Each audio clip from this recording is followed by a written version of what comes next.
Good morning. I'm Jeremy Van Loo. It's time for Coach's Corner with Coach Jon Reutebuch here on 93.7 FM The Mix. And I'm not the only guy with Coach Reutebuch. My sidekick, at least this time around, is Michael Casey. And I say that because normally Bill Dixon would be sitting in this chair. So, Michael Casey, talk to us. Good morning, Warrior fans. 93.7 FM The Mix. We are excited here to talk with Coach Reutebuch. I'm excited to talk about the program. We've got some segments here today. We are fired up for the new season, trying to get everything back to normal as possible, and just excited to see some kids running around on a football field and other opportunities in the classroom, not running around, but walking around. So we're excited to just be back. That's the big key. Absolutely. And, of course, we're having a little coffee with Coach this morning. So we've got 4 different segments with Coach Reutebuch this morning. And I must say before we get started, you know, Coach Everingham, our boys basketball coach, kind of got this whole Coach's Corner show thing started. And then when Reutebuch got into that mix of coaching again, he come up to me and says, I can't let Jon have all the glory. I need this opportunity as well. And I said, well, absolutely. I think this would be wonderful, a great platform to share with our Warrior fans and our listeners of everything Wawasee High School football. And my guess is with Coach Reutebuch, and now you're on the mic, Coach, maybe not just football, maybe some other community things and Wawasee school things as well. Whatever comes to mind during this season. Well, I want to thank you for the opportunity to share our football program and everything that's going on with Wawasee football, and really looking forward to this platform. And we are very ecstatic about being able to play football and have our scrimmage last night, and the kids really need it, and you can tell they're excited to be there. The coaches need it, and we're all just very happy to even have a season starting right now, and so looking forward to this. Well, and we're all 3 happy to be back in school in general, since Mike, you're the assistant principal at Milford, Coach Reutebuch, social studies here at Wawasee High School, and myself, obviously, this program. We're glad to be back in school. So, you know, COVID-19, that's the story, and I'm probably not the only one that's tired of even talking about it, I'll be honest with you. But it's here, and we're still dealing with it. And Mike, isn't that what we want to talk about right now? Some protocols and precaution that Coach has had to deal with? Yeah, essentially our first segment with Coach Reutebuch was just to talk about all the prep work, all the proactive things that he's done, and not just him as the coach, but his assistant coaches, the kids have done, the parents have done, and the teachers as we got rolling this week. One thing I do want to point out, I really liked that little segment the news did on the football team. They came out to first practice, pads were popping. Really, really nice to promote positive nature, but also the excitement of football, and also just another news station that did the high school, just kind of getting started. So it's been really good to get some positive, because a lot of this has been very draining on people. And Coach Reutebuch is going to talk a little bit about what are some COVID protocols he's been doing as the head coach and with his staff, and also some precautions. Coach, turn it over to you. Yeah, we have had a lot of protocols and things we need to do before we even started practices and started coming back together. And one of those things that we need to do is make it very clear to the kids why we're doing this, and it's protect the health and safety of the kids and the coaches and everybody around our program, but also so we can have a season. And so anytime they kind of gave us a look like, oh man, social distancing and things like that, we reminded them, hey, if you want a season, this is what we got to do. And I think it rang through to them that these are the kind of protocols we have to go through.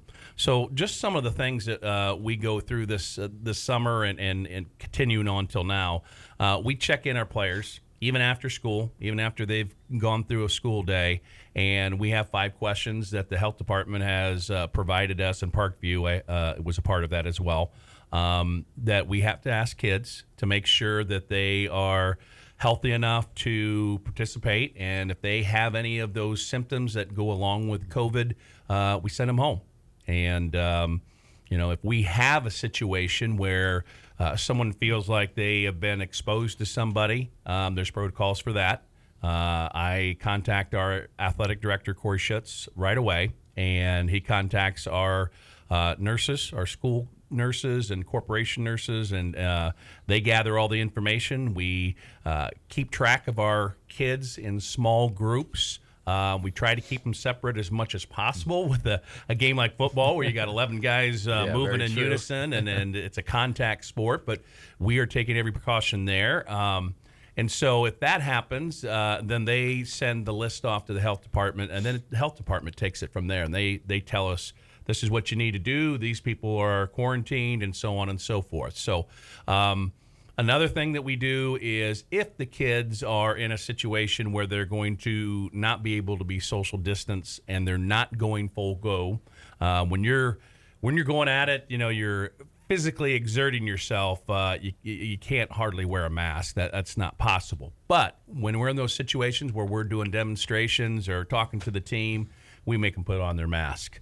Another area that kids have had to learn to work through is we wear masks in the weight room. Everything gets wiped down, disinfected, and that's been a little difficult for the kids, but they understand that we're in close proximity, and so we as coaches also don't know everything that is this is all new to us too. And so getting that message across to the kids and how strict and where can you allow a little bit of leeway is been an ongoing process. But I think we've done an excellent job in making sure the kids are safe, the coaches are safe, and to provide for a season. We have a set of managers, 6 girls that are working with us. They are outstanding. And they have been working. They have their gloves on, their masks on, the disinfectant in hand, and they're wiping down footballs, they're wiping down dummies, they're wiping down helmets and shoulder pads after practice. We have the custodial staff here at Wawasee High School. They spray down the locker room each evening. So I feel like we're doing everything we can, just like in the high school, when you see the kids for the first time in, 5 months, as they come through, and all those safety protocols, clean hands in, clean hands out, and spraying after each class and things like that. They're happy to be there. They want to see you. They want to see each other, and but they also understand there's some things that are different. This is the new normal that we have to go through, and I think for the most part, people are willing to do whatever it takes to get back to being social. Absolutely. And I think at the end of the day, we've all learned a little bit of something about this because maybe we didn't wash our hands or clean our surfaces as much as we should have, particularly during a flu season or a cold and flu season. So when you heard on the news earlier this summer of some other area schools who had some coaches and some players be tested positive for COVID, did that hurt the morale, or did the players or even the coaching staff are like, oh gosh, are we next? So you want to hit on that a little bit? Yeah, I mean, I'm going to be honest with you. We had some scares over the summer, and one of them involved one of our coaches, and it ended up being negative. He didn't end up having it or anything, but that made it real fast. And so we realized, hey, we got to have a plan in place if this coach is out. Maybe I'm out. Somebody's got to keep the program rolling. And, we have the protocols with the kids, but, we really didn't realize that we have to have a protocol for us and what happens when we get taken out if that's the case. And so when it started happening to other programs, that was a wake-up call for us too. It just brings it to the realism that, nobody's really immune to this situation, and we all need to work together to kind of eliminate as much as we can the possibility of the spread of this bad disease. Real quick, Mike, I know you got a question, but our protocol in here is that, did you think when you came in here that you were going to talk in front of a coffee filter? No, that was. I thought it was a new style you're going with, Victorian style or something. I don't know. Obviously, when you talk into a microphone, you're spitting into a microphone essentially, and we're like, what are we going to do? How are we going to cover these microphones so people can still hear us? And Well, I was making coffee one morning. I'm like, I don't know, this might just work. I remember my old football coach, and he would need to have a double filter here because he used to have the spit flying when he get on us. So I think one of the things too when we came in, just a side note about the coffee filters, it just reminded me how much I enjoy coffee. So it's just kind of a good thing. We talked about, it was just Coach's Corner, but it's nice to just sit down and have coffee with Coach Reutebuch. Hey, just wanted to make a note. I coached with Coach Reutebuch for 8 years, and as he talked about the protocols and the precautions, one of the main things that people listening into this need to know is the meticulous nature of how he is and just how he goes about things and what he does, his organization skills, and not only that, but his coaches follow suit. Well, how he models that, it's more of a positive compliment and an encouragement because how he's modeling that, his coaches are doing that. But like he said, it could flip the script in a matter of minutes. And with other schools around the area that, we've seen and other schools are starting later, other schools are starting virtually. I don't know about you, but I'm very thankful that we got to get rolling this past Thursday. Thursday and Friday were really good days. Kids were excited. Parents were excited. I think because they've had their kids for the last 5 months. I'm not sure. But it was really, really encouraging. And driving past and seeing athletic teams out practicing, it kind of got a little bit of that sense of normalcy. But knowing that there's still a long way to go. And I think that's the encouragement that if we want to keep this going, we've got to make sure that we're doing it right and not taking shortcuts because that's what's really going to shut that down if we don't do that. So Absolutely. That's kind of an encouragement to Coach Reutebuch. One question I have, Coach, do you feel, I don't want to say more confident, but do you feel as if as it's been uncomfortable for everybody, as you're growing through this, are you learning more about yourself as a staff, maybe as a team, knowing that there's things that you can control and there's also other things you can't control kind of thing? I think this whole thing has taught all of us that there's certain things that are out of your control and you can't do anything about. And, that's the talk that I've had many times with our players is, you can't listen to the white noise out there. You can't listen to what Elkhart County's doing and are we going to have a season? I've been approached multiple times. You think you're going to have a season? You think you're going to play this year? And you know what? We have to go about it as we're going full steam ahead. We're going to play because if you don't, you're going to be unprepared. You're going to not be ready, and you're not going to have the kind of season that you would like to have. With that in thought, we're following all the safety protocols, and we want kids to be safe and healthy, but we also want to have a good season. We want to compete to the best of our ability. And so we've had many talks with the kids about don't worry about the outside stuff. Focus on what you can control, your attitude, your effort, and, if we have things that come down the line that don't allow us, then we'll deal with it when that comes along.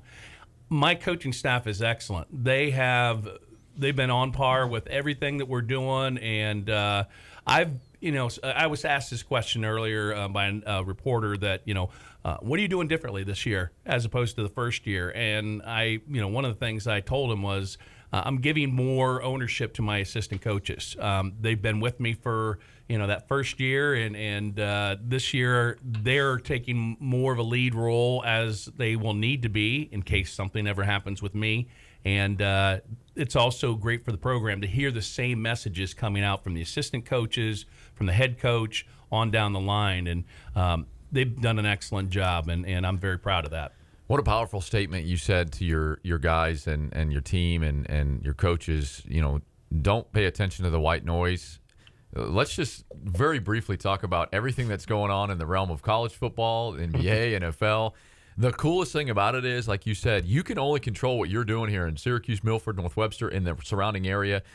We can't worry about what other conferences are doing and higher up. And the cool thing about it is if you focus on what you can control and do those proactive protocols and precautions, then you will probably have that season as much as we can get because the uncertainty is there. The big question mark is there. What does that look like? And we can't even compare it to bigger cities down from us, down south or even in the region. We can focus in on what we can control. And I love that concept. And the white noise is crazy because it's just that conversation that you hear all the time. It's just that buzzing and the it is all around you. You just tune that out and tune into what you're talking about. And we have their attention in practice and we have their attention, after a workout and things like that. But, they'll get on social media. They'll read everything that's posted out there. Well, they're kids, of course they will. Absolutely. And parents, friends, all, they're going to hear a lot of different things. And, like everybody, they have questions, they wonder, and things like that. And so anything we can do to reassure them that, hey, we're going to be okay. We're going to do what we need to do. And let's focus on something that we don't have to think about COVID-19. Let's think about football for about an hour and a half and get away from all that. I think it goes back to when we were younger, real quick, before we transition to our next segment. And when we were younger, I think we didn't have all the extra tweets and Facebook and all this stuff. Our coach told us what we could focus on. We kind of knew what we were doing. It's harder for our young adults, but I think they're learning because we are learning with them. And it's just a really neat thing that it's almost like you've got your team and you're protecting them as much as you can. And I think our young kids, even our elementary kids, are learning so much about themselves as we go through this. So just a cool little segment. Thanks for taking time to talk about all the protocols and precautions that you're doing, because I know there's a lot of all and I'm sure I didn't hit on everything, but I just want to give the parents and the community and anybody else that's following Wawasee football, let them know that we are following the protocols and we are considering the health and safety of our players and coaches and everybody involved with our program. I'm sure they're curious, and it gives them a different perspective because maybe they didn't know. So that's great. Sure. Jeremy. And I think all three of us, getting back to work and involved with students here as of this past Thursday, I don't know about you guys, but I noticed these students, they all had their mask on. They know what's been going on. They know their role in this part. And, hand sanitizing in and out, and they're just as much concerned as we are about this. And so I think kudos to our parents out there and our community for preparing our students and our players for this challenge of coming back to school and playing football. Yeah, I agree with you 100%. I mean, those first 2 days, Thursday and Friday, from my standpoint at the high school, were excellent. You could see even though you couldn't see their mouths smiling, you could see in their eyes they were happy to be there. And there's some kids that, we haven't seen in 5 months. And it was just good to see them. And there was a good vibe Thursday and Friday. And same thing with football, getting kids out there and seeing them each day. They're loving being around each other. And for those that aren't in sports, I think the emotional and mental well-being, getting back in school and finding a consistent schedule. I mean, for the last 5 months, I know that it's been hard on everyone, adults, students, young kids, parents alike. But it was very encouraging. Like you said, I heard really good reports. We're K-8 building, so you got new kindergartners coming in. Parents were very receptive to, we're not going to be coming in the building. Our teachers did a phenomenal job. I know we're talking football here, but you got to talk community too, and everybody, just the rapport and what we're hearing, just so encouraging, so encouraging. It's such a huge impact on what we're doing, so we would be remiss if we didn't talk about it a little bit. Well, I think the theme is we're all in this together. It's like Zac Efron back in the High School Musical. Yeah. That's a good one right there. You want to start singing? There you go. Right, we don't want to start that. No, Coach Reutebuch knows. Don't get him started singing musicals. And we're already long on this segment anyway. So, all right. Well, when we come back, we're going to talk not COVID. We're going to talk about the state of the Wawasee High School football program, and maybe not just the high school version of it, as well as middle school and Pee Wee.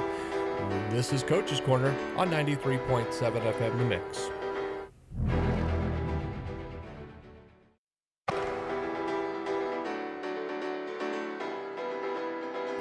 Welcome back to Coach's Corner with varsity football coach Jon Reutebuch, and alongside myself is Michael Casey. Good morning, I'm Jeremy Van Loo.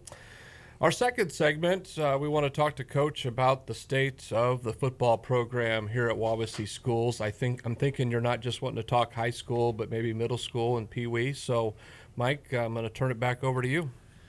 Yeah, Coach Reutebuch, we wanted to really focus in on what the program looks like. I know a lot of times what you see might be just the high school program and what's happening on Friday nights, but there's so many things that filter into that. I know in the prior years before becoming the head football coach, you were working with the Pee Wee program, LYC, and getting younger individuals involved with not just football but other sports. And so you kind of have the gamut of experience from high school all the way, and prior to all of that, you coached at the middle school for a numerous amount of years. I don't want to go into the detail of the amount of years, but no, you coached there for a good amount of time. Here we go again with the lifetime experience. I think we talked about that. He's older than I'm older than you. Well, I'm trying to be kind without saying it. No, I'm kidding. But it's really neat, and I'll turn it to you just to talk about it in a second. But having as the high school football varsity coach, and being the seventh grade coach and working with the Pee Wee program, you know what that entails with that funneling of the young kids' excitement about the middle school to the high school. It's a neat experience that you've had, but it also provides such a knowledge on how to continue to build that program. So we'll turn it over to you. We'll pop some questions to you here as we go, but let's talk a little about state of the program, Coach. All right. You made a great point there. Any good program is built on a foundation at the younger levels, and your feeder programs, if they're solid, your high school program is going to be solid. And I recognized that a long time ago, and that's a big part of what I want to do here with this football program.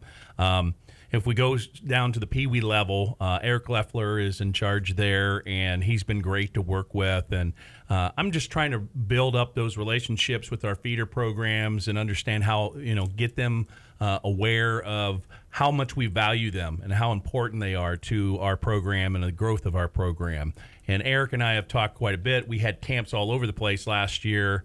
We had a kicking camp, we had a youth camp, we had a middle school camp. And unfortunately this year, because of some of the issues with COVID, we weren't able to do that, but we want to get back to that. They've had to adjust their season. They are not having their traditional tackle season as they have in the past, and that's not just because of us. There's programs all over the place that are not having youth programs or much delayed, things like that. And so he's implemented a couple things, and I hope to have him on the program here a little bit down the road, and he can talk in more detail on that. But he and I talk back and forth, and he is interested in what we would like to see out of our Pee Wee program, and I'm interested to hear and see what they're doing and provide them with any help we can. Clinic with the coaches, send kids down to work with our younger youth. I remember as a kid looking up to those high school athletes and wanting to be just like them, and that's a huge thing. That's what builds your program and gives kids a desire to be on that field on a Friday night. So that's very important to me. Another part that you mentioned was the Lakeland Youth Center program, which I worked with for a few years and built some great relationships there. I think that's a valuable part of our program as well. And the Lakeland Youth Center, mainly Jessica Barger runs the athletics, and she's been great to work with. We are actually having our Pee Wee program and the Lakeland Youth Center work together. Since they're not able to have a tackle program this year, they're going to do a clinic for about 4 weeks, and then they're encouraging all their kids to play flag football this year. And so having both those programs work together, it's going to be even better. And I hope we have a huge turnout for flag football in LYC this year. They're also important because a lot of kids, the younger kids, that's their first introduction to football. And we would love to have them have a great experience doing that. And I know what that program entails, and it's a great program and a great service to our community to have all kinds of sports like soccer and football and so forth through the LYC. Moving on to our middle school programs, Nathan Lambert's taken over this year as the head coach at 7th grade for Roger Vorel, who you want to talk about a guy who's been around for a long time. Roger was over 20 years experience coaching the 7th grade football program and leading that program. So this is a little bit of a transition, but he kind of saw the writing on the wall, and he kind of worked with Nathan on the transition of taking over. And I had Nathan in school and coached him and things like that. He's a quality individual, and he's passionate about what he's doing, so he'll do a great job. And assisting him is Ben Byall and Taylor Burkhart. Taylor is a PE teacher over at Syracuse Elementary, and so that's the staff at the 7th grade.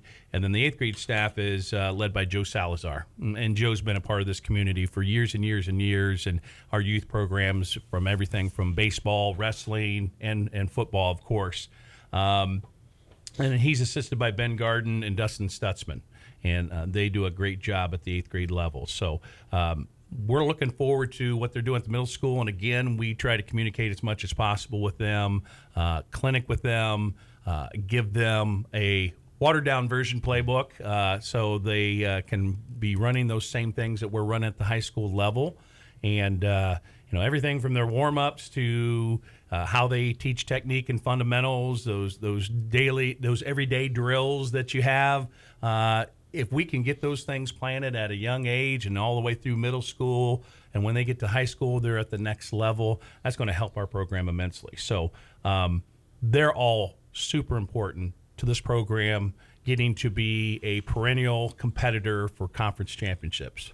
Yeah, I don't know how to better describe the feeder program, LYC, middle school, all that stuff, but did a phenomenal job. And I think it's important. I know you kind of name drop some people that are a part of that. I think that's good because some people don't know who those individuals are, again, behind the scenes. And what that does is that just encourages those kids, like all you said, the knowledge behind it. I know it's not as detailed maybe as like a high school senior knowing what the playbook is, maybe as a 7th grader, even in the feeder program. But again, it's that building up of a program starting from that. It's like building a house. You got to start with the foundation first. You can't start with a roof. I mean, I guess you can, but it wouldn't look too good. Yeah, it wouldn't. But it's that concept of, hey, here's what it looks like with this, with our feeder, with our middle school. So really, really neat how you describe that. So let's turn the page now, and let's talk about the state of the program of the high school. So however you want to break it down, you want to talk about maybe freshmen. You can go how you want to, numbers, however you want to do it, but talking with some of the coaches, we've got a coach over at Milford School, talking with him, hey, how's it going? I know that the kids are excited. The numbers are up. I know you're going into your second year. You mentioned that a little bit as the head football coach. This is, year. Again, I'm not gonna date. I'm not dating him. I'm just saying it's been year. He's been around and he knows the game. Period. Good segue. All right. So, Coach, nice recovery. Yeah, absolutely. Thanks so much. Let's talk a little about the state of the high school program, since you did a phenomenal job of kind of building that up from the ground level up with the feeder. Talk to us about how you're feeling, how the guys are feeling, numbers, however you want to go into detail on that. Sure. As you mentioned, we have really good numbers at the freshman level. I think we're somewhere around 30 kids at that level. I say somewhere around because we still have kids coming out. And, at the freshman level, that's a transition from middle school to high school. It's a little different commitment, a little bit different demand on your time. For many of them, it's travel that they have to arrange, things like that. And some of those kids, they have to wait till we're in school so they can just transition down from their classes to football. So good numbers and good diversity of types of players, receivers, linemen, running backs, linebackers, defensive linemen. I mean, we got a good array there, and I'm looking for big things from this freshman class. The freshmen are coached by J.J. Perry, Tyler Smith, and we've added Cam Adams this year to our coaching staff. You might remember Cam. I do remember coaching I think him, you coached him up a little bit. I did. And he's been a fantastic addition. You want to talk about a guy wanting to absorb everything and get right into it. So those three guys are going to be excellent for the kids' introduction to high school football. Well, and sorry to interrupt, Coach, but 2 or 3 of those guys and JJ, I'm not sure if he played. I think he did actually play in college. He did. But 2 or 3 of those freshman coaches played for Wawasee. And so giving back to not only the program, but giving back to the kids that might have known him a little bit when they were younger, but just a cool thing, like you said, just soaking it up and kind of moving the tradition forward. So just wanted to point that out. It's a neat thing. You referred to it several times. I've been around for a while, and when you start very to get kindly, very positively. when you start to get kids that you've had in class, and it's starting to get to the point where I'm starting to get grandkids of kids I've had in class. Great grandkids or just grandkids? Just grandkids. Okay, sorry. I just wanted to make sure the listeners out there were understanding of that. Okay, sorry. Way to kick a guy when he's down. I just wanted to make sure we're on the same page. But the same thing with football and coaching. There's many guys on my staff that I've coached. Zach McKee and Clayton Cook are part of our varsity staff, and I coach them coming through. And that freshman group, that Tyler Smith and Cam Adams, and then Nathan Lambert at the 7th grade level, and it's kind of a neat thing to see them transition from player to now they're the adult, giving the example, teaching, and I just want to give a little plug to football as well. I look at football as another classroom. It's an extension of the classroom. It's another way of teaching kids not only the game but life skills. And if you're a good football coach, you're a good teacher. And so a lot of the same things that you look at with those feeder programs and building up. You lay the foundation early on and you build upon it, and kids are ready for more as the older they get and the better foundation they have. One of the things that we're working through is we have some kids, and it's a good thing. They're coming out for football, but they don't have a lot of experience. They've either never played or they haven't played in years. They haven't played since they were in 6th grade Pee Wee football and stuff like that. So that's a challenge to us. Eventually, we want to get to a place where we have kids that have gone through the program, and by the time they get to be in high school, they're ready to take it to the next level. Well, that's awesome. Oh, I want to go mention back. Jenny He's Douglas back. at the LYC. I forgot to mention her, and I'm sure I forget people, but there are so many people that contribute to our program. Yes. From coaches to parents to people that provide money and support to our program. Meals, our Gridiron very Club, important. the community that contributes to the Warrior Card. Here we go. She's going to rattle off those Warrior Card helpers. The Warrior Cards are out there. The kids are selling those Warrior Cards. I bought mine Friday. Awesome. Yesterday. Awesome. I also have one. Very good. That makes me happy to hear. And we have a whole lot more to deliver. But if you can, please patronize our local businesses. I wanted a card. Number one, I wanted to be a food card to give people discounts and help out our local restaurants, especially during this whole situation. But also, I wanted to be a community card. North Webster, Milford, Syracuse, and help out the community, and they help us out. And so here are the businesses that are on our Warrior Card, and it's everything from 10% off to buy one, get one free. It's a really excellent card, and it's due all the way. I mean, it's good all the way to next August, and there's a lot of good deals on there. We have Pat's Chicago Dog, Dairy Queen, Joe's Ice Cream, Pizza Hut, Bourbon Street Pizza, Pizza King. So any kind of pizza that you fancy, we got a discount for you. The Sleepy Owl, Chubby's, Penguin Point, one of my favorites. Oswalt Family Bakery and Cafe is an addition this year, and love to have them on there.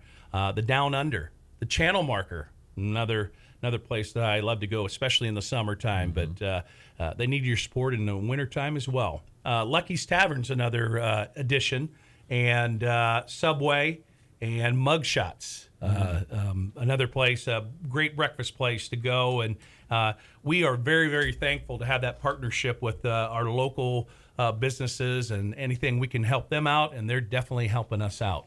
And I want my card back. Oh, I mean, I paid for it yesterday. Are you sure? Jared Smith is one of my students, and he conned me into buying one, but I was going to buy one anyway. For Kudos those to of you that Jared. can't see that, Coach Reutebuch just handed that card back to Mr. Van Loo, so he now is in possession of the card that he purchased. I am in possession, and I do use this every year. So usually what ends up happening, yeah. And Coach just got his hand sanitizer as he passed that on. Hey, clean hands in, clean hands out.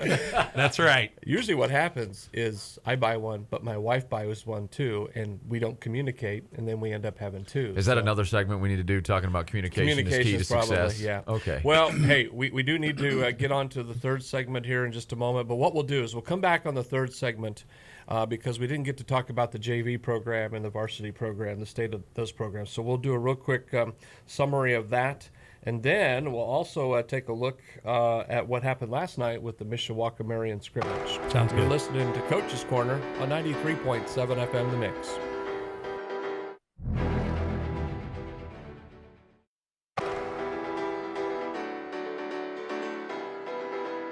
Welcome back to Coach's Corner with Coach Jon Reutebuch, Mike Casey, myself, Jeremy Van Loo, and we left off talking about the Warrior Card as a fundraising event that's available from your players, $20 for the card and some great discounts. And again, thank you to the local businesses who help out with that.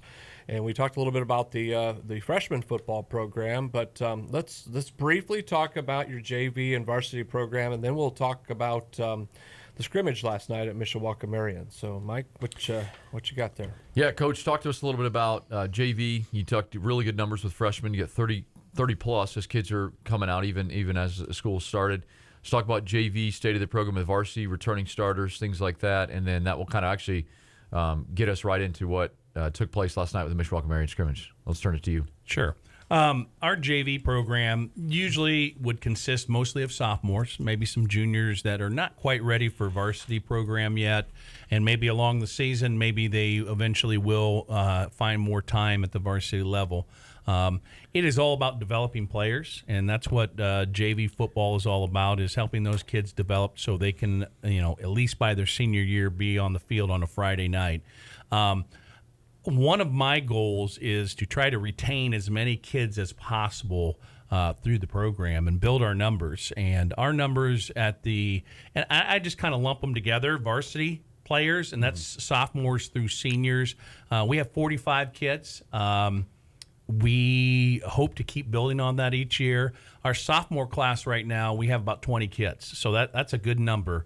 And a lot of those kids will be our special teams guys, and they'll play JV. And it's a good class. It's a really good class. And there's some great kids that want to win, want to work hard, want to build this program up. And I'm looking at Clayton Cook and Zach McKee as the coaches this year for the JV.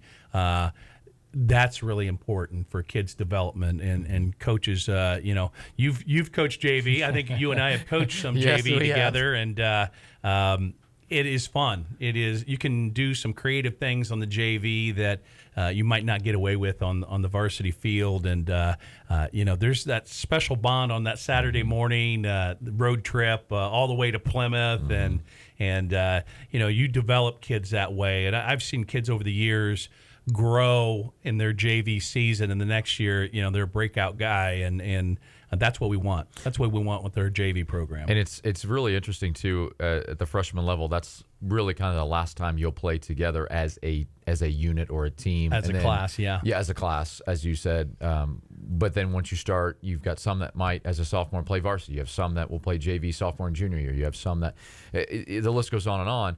But like you said, 30 at the freshman level. For those of you guys that don't really know numbers, maybe you kind of just tune it in. You want to hear how, coach in the program and all these different things. 30 is a really good number.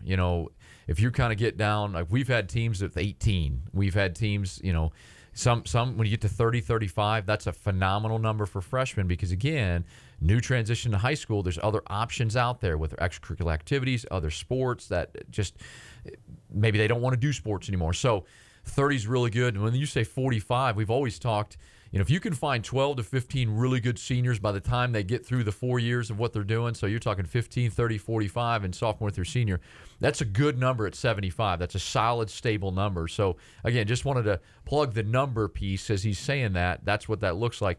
That's really good in second year because I know it wasn't that high last year. No. And like you said, you've built, and what's going to continue to happen is more going to come out and the positive promotion of the program, the things that you guys are doing. Like I said, I know you as a friend, but I also know you as a coach and a teacher. The things that you're doing, kids are going to be excited about doing that. So that was kind of a plug with explaining the numbers and how that looks. So very, very cool. And then our varsity program, we have several assistant coaches that work with our varsity, including those JV coaches I mentioned before. Andy Zapst is our defensive coordinator, and Mark Osmolowski, Coach O, is our offensive coordinator. Zach McKee is our special teams coordinator. And then Brady Nyland is our strength and conditioning coordinator, and he works with our offensive line. Every coach has a position that they're responsible for. Some of them have more than one on offense, one on defense. And even the head coach has a position. I'm coaching the running backs again, and I've enjoyed that. When you become head coach, you mentally think you're ready to go, and I was ready to go, but you have no idea all the things that go into the head coaching job that don't particularly pertain to teaching kids football. Everything from your parent groups to warrior cards to subway forms to bus schedules to the protocols we're going through with COVID-19. I mean, there are so many things that a head coach has to handle. And I've had many conversations with Mishawaka's head coach, Keith Kinder, and, he followed Bart Curtis at Mishawaka, which is not an easy thing to do. And we've had many conversations about being a head coach and that transition. And he even gave a talk at the IFCA clinic that was very helpful for me going my first year as the head coach. The assistant coaches always have great ideas, but when you're the head coach, the buck stops with you, and you make those decisions every day. And I was joking with my assistants the other day, and I said, I think I make about 1,000 decisions every day regarding this program. And they're like, 1,000? Come on. I'm like, you wouldn't believe, the texts and the emails, that's constantly going. So, but I love it, and it's what I knew what I was getting into, and I want to build this program to a point where we're competing every year on the level of our great conference, the NLC, and I wouldn't have it any other way. And having Mishawaka join our conference is only going to boost this conference. And I think what you said, I think it's kind of a dream of yours to be that head football coach at the high school level, and kind of what you just ended with as Coach was talking about the Mishawaka head football coach. Now that the NLC has shifted, Elkhart Memorial is no longer, it's Elkhart High. They are not in our conference, but Mishawaka took their place, and so they'll kind of fit the bill in the schedule where they fall. But I'm curious how those conversations will go now as we are competing against them on a consistent basis with the head coach. No, but very encouraging too, as you said, as last year it was just, I'm sure, just drinking from a fire hose and figuring out all these different things you need to do, counting on your hands, 1,000 decisions a day. Now you probably feel a little bit better on making those decisions because those things are going to come. Just when are they going to come? So that's a cool piece. So if there's anything else that you want to talk about with varsity or JV, I think what we'll do now, Coach, is we'll kind of turn our attention to last night. Last night the Warriors traveled on the road to Mishawaka Marion and competed in the scrimmage. It was a little bit different look, as we talked about even before this interview. No fans were allowed to be there. However, Coach said, the guys were so dialed in and the coaches were dialed in, we didn't even think about it. It was just about our kids putting the chin strap on and mouthpieces in and just hitting somebody else, not the same guys that they've been hitting for multiple weeks. So, Coach, talk a little bit about, and however you want to break that down, the scrimmage. You don't really have to talk about the format because I'm sure the protocols changed a lot of that stuff, but talk about how you felt it went, some pros, some cons, some areas of improvement, we'll call it, and some strengths that you saw. Mishawaka Marion is an excellent team to go against in a scrimmage because they've had great success over the last, 8 to 10 years. They've won several sectional championships and been in the semi-state. And so talk about a team that's going to really give you a good measure of where you're at right now. Mishawaka Marion's excellent, and they've been great to work with. Coach Davidson and I have communicated back and forth, and, it was a good opportunity, something we really needed. Not being able to start until July, and we used July as a get them in shape for August and teach them as much as we possibly could. We really needed this scrimmage, and my goals going into the scrimmage were to have everybody healthy, which I think we came out of it with everybody healthy, and get kids experience. We were very vanilla in the scrimmage. Well, we're going against Lakeland in that first game. We'll talk about that in a little bit, but we don't want to give them anything that they can use to be prepared for us. They have a brand new coach, and so we want them not ready for us. And so we were very vanilla, and we played everybody a lot.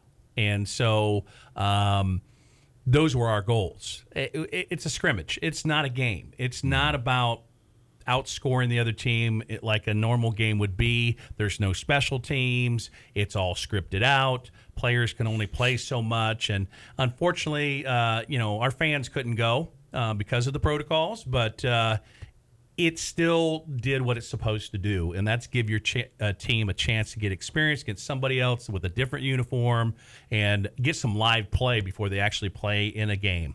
So from that standpoint, 100% success. Now, to the other part, it helps us as a teaching tool. There's a lot to work on. And as you might expect, with a long layoff and that first kind of competition thing, we have a lot to work on. And the kids know that. They understand that. And we talked about, how to take coaching.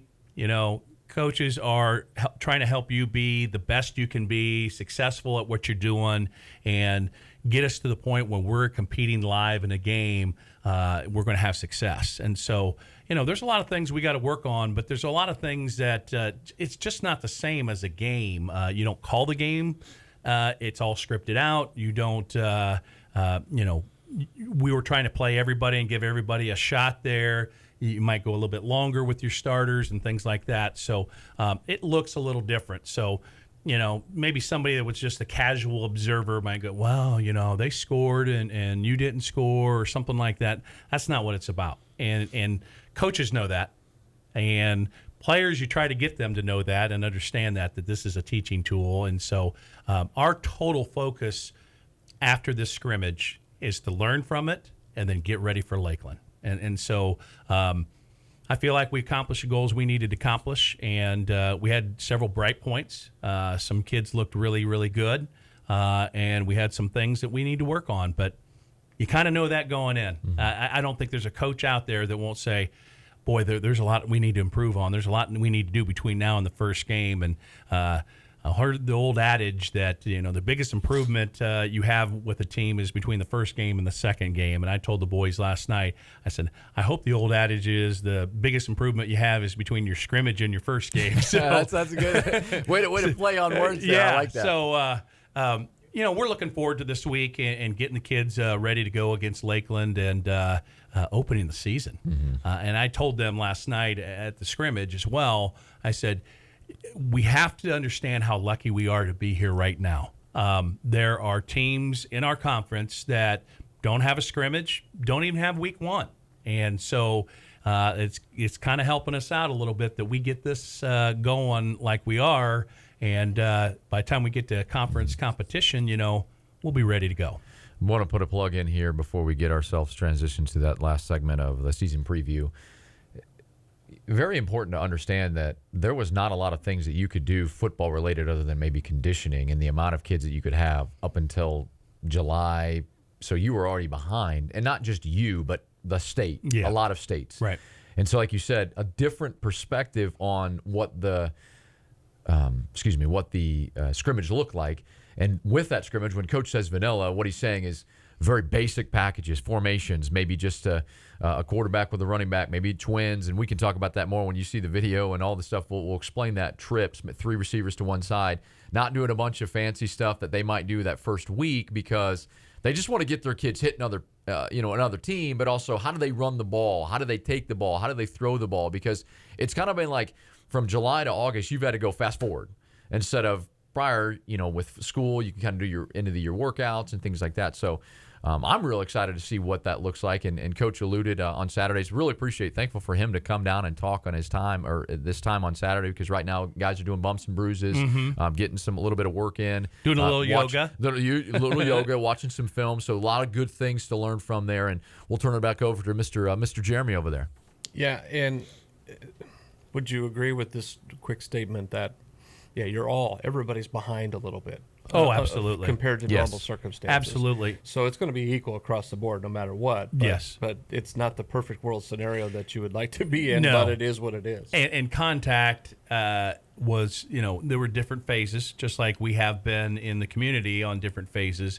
And so there were different phases we had to go through where, we had no contact. We had, no limited contact. It's very, very scripted on how you open your season. You start with helmets first and a smaller amount of practice time, and they work up to that fourth day where you can actually have full contact. And you mentioned the piece that we had on TV. So, the scrimmage was very valuable in actually getting into a game-like situation. Even though it wasn't a game, it's a game-like situation where you can really see how it's going to mesh out and how the kids perform and what they do in those situations. So it is a very valuable tool to use. I think if anything, we could say that the conditioning should be better than it has been in years past, because that's pretty much what you're able to do for the majority of your time. Yeah. But when you mix conditioning with pad popping and bruises and things like that, that throws you for a loop. But very excited to see how you guys respond from the scrimmage from last night, taking a look at the video, going to that week one with Lakeland. And we'll talk about that in our next segment. And we will. And we'll also talk about the ticket policy for Wawasee high school events, and maybe a little bit about a radio broadcast or some television broadcast that might even include you, Mr. Casey. That sounds like a great idea. So, I don't know if people listening are like, yay, but hey, after what's going to this happen? show, maybe not so much. But we'll be back with more Coach's Corner on 93.7 FM The Mix.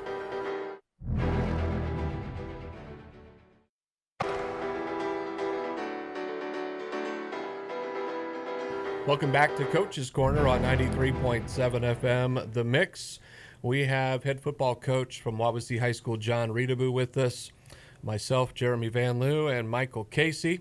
And Michael, before we review the upcoming football season for our varsity program, you and Bill Dixon, eventually, are going to be our play-by-play and color commentaries for the varsity football games home and away here on The Mix.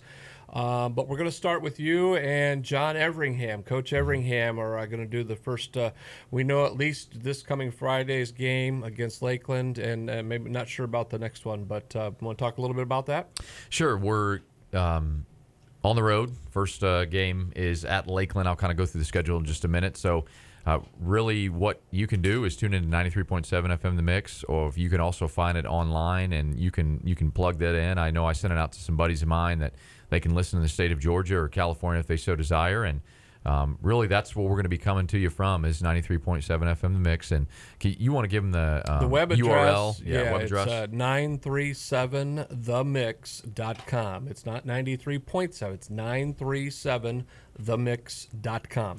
And you can listen to that anywhere.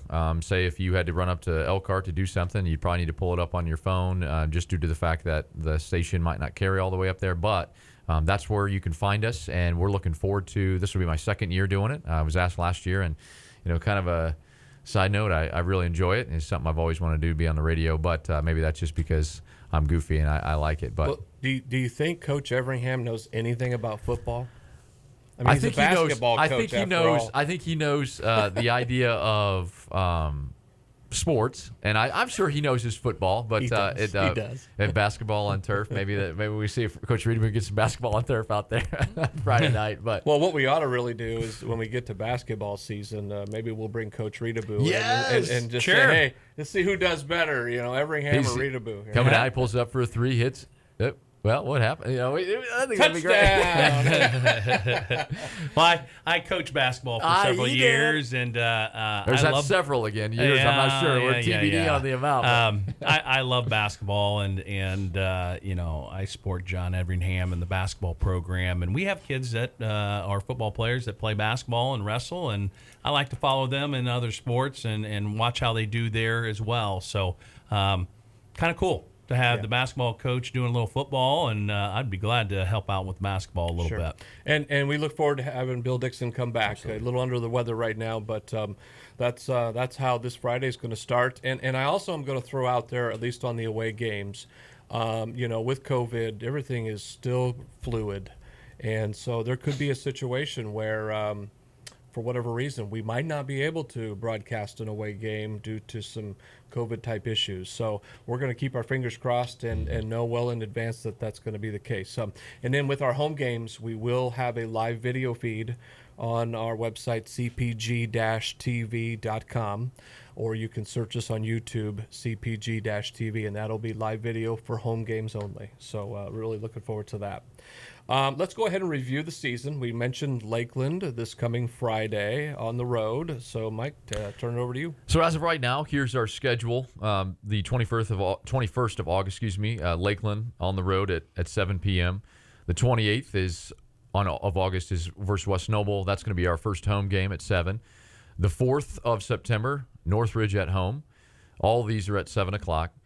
Fourth game of the season is going to be on the road at Concord, September 11th. September 18th will be back home against Northwood. The next week, the 25th of September, at Plymouth. October 2nd, Warsaw will be at home. October 9th, Mishawaka, the new entry into the NLC, will be on the road. That's at 7 again in Mishawaka. And the final game of the season, as of right now, pending everything that happens, just obviously everybody knows it's a TBD with an asterisk next to the season. October 16th will be versus Goshen at home versus Goshen at home. And then the sectional will be the 23rd, and that draw usually takes place in that last week of the season. So that kind of gives you a brief overview of what the schedule looks like. I know we'll talk a little bit later about some of the policy tickets for athletics. We're going to turn it to Coach and talk a little bit about the season preview. We're not going to spend a ton of time on it because we're going to focus in on that first week, which is going to be Lakeland. Coach, talk to us a little bit. Yeah, Lakeland is a interesting opponent this year because they have a brand new coach. And they dealt with it last year when I was the brand new coach, and they've had some turnover there. Coach O'Shea has a long lineage of coaching in his family. Kevin O'Shea is a excellent football coach and well known in the football world in Indiana football, and I'm sure he's going to have that program rolling before long.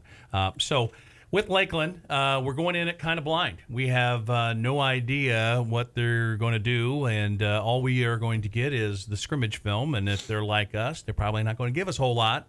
And so when you go into a first game with a first-year coach, it's more about what you're doing and less about what they're doing. Your execution, your abilities to run plays and play defense and special teams, all those things go into it, and it's more about what you're doing and less about what they're doing.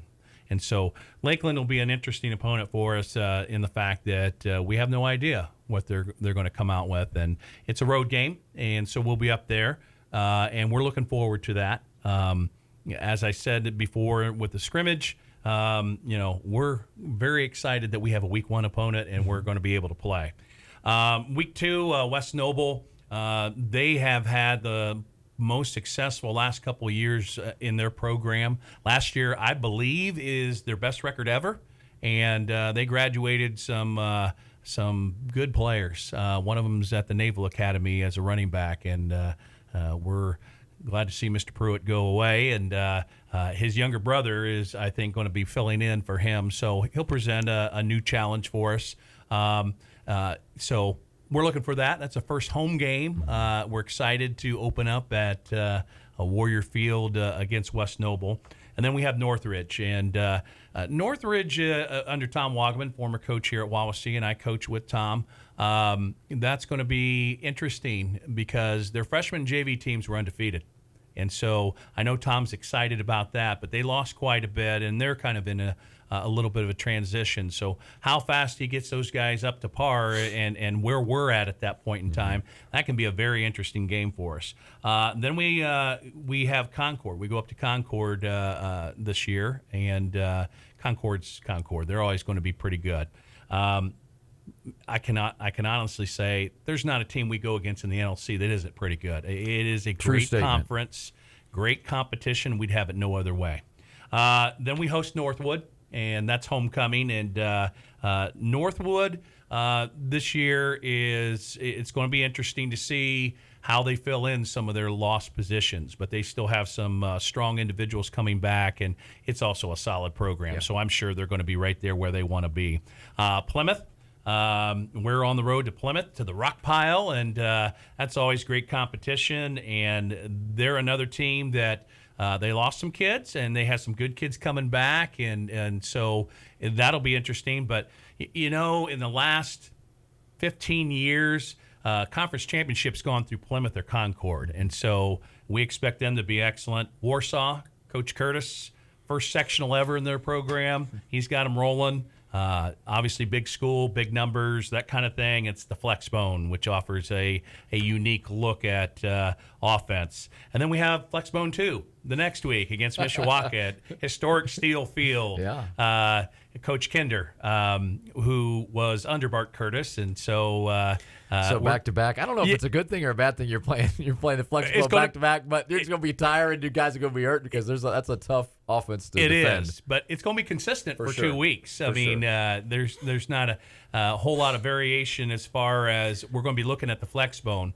Now, how they run it is might be a little bit different, but it's pretty much the Flex Bone. So we're going to see that for 2 weeks, and then we wrap up the season with Goshen, and Goshen, I'm sure, is going to be improved. And Coach Park, again, talk about family lineage and coaching, and they work very hard up there too, and that should be a battle as well. Cool. And then section will follow suit after Goshen. But again, we TBD on that because that's usually the last week of the season. That's a big selection show and how that looks. And we've got a tough sectional. We don't want to rattle off those teams, but a lot of them are NLC teams. But we have some other added teams outside that are also very, very competitive as well. Half the sectionals from our conference, so we know those guys are going to be very competitive.